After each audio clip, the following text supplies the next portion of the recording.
Tu veux que je te raconte l'histoire de la pizza à 1001 fromages ? Ok, mais moi, je ne raconte mes histoires qu'aux enfants qui se lavent les dents. Donc attrape ta brosse à dents, ton dentifrice, et tu frottes jusqu'à ce que l'histoire soit terminée. 3, 2, 1, 0. Aujourd'hui, on va parler d'un sujet essentiel, capital, même crucial. Il va être question de pizza. Je ne plaisante pas avec ce genre de choses. D'ailleurs, c'est laquelle ta pizza préférée ? Est-ce que c'est la classique mais efficace margarita ? Tomate, mozzarella, basilic ? Ou la napolitaine ?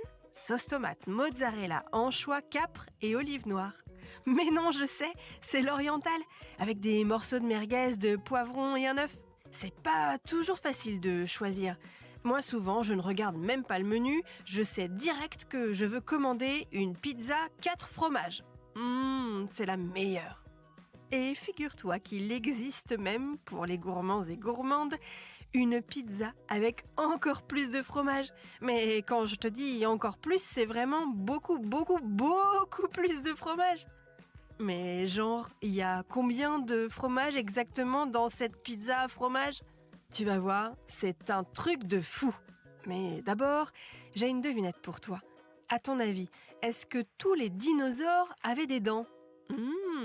Comme ça, on aurait tendance à dire oui. Eh bien, les paléontologues ont récemment découvert qu'il a existé, il y a très longtemps, une espèce qui en était dépourvue. Un cératosaure baptisé Berthasaura. La bête a été identifiée grâce à des fossiles extrêmement bien conservés, retrouvés lors de fouilles au Brésil. Il faisait un peu moins d'1 mètre de haut, n'avait donc pas de dents mais un bec. Tiens, comme les oiseaux. Et d'ailleurs, ce n'est pas étonnant puisque les oiseaux descendent directement des dinosaures. Pour en revenir à notre pizza, elle ne compte donc pas 4, ni même 10, ni même 20, ni même 50, ni même 100 fromages. Mais attention, accroche-toi bien, 1001 fromages. Oui, je t'assure, c'est vrai, il existe une pizza à 1001 fromages. Et c'est un record absolu.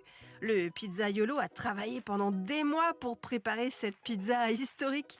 D'ailleurs, ça n'avait jamais été fait. Il a récolté des fromages de toute l'Europe pour parvenir à la fabriquer. Alors, le résultat ne ressemble pas vraiment à une pizza 4 fromages. C'est plus un genre de gâteau de fromage très épais sur une pâte à pizza, comme une montagne de fromage, si tu préfères.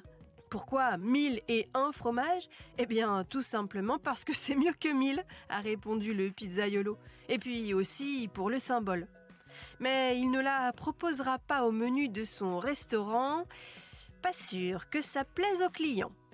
Bon, montre-moi un peu tes dents. Fais A, fais I. C'est pas mal ça, bien blanche comme il faut. Tant pis pour vous les caries. Allez, maintenant, au lit. Je vais pas aller me coucher. Retrouvez les épisodes des Dents et Dodo sur le site et l'application BFM TV et sur toutes les plateformes de streaming. Si cet épisode vous a plu, n'hésitez pas à lui donner une note, à vous abonner à la playlist et surtout à en parler autour de vous.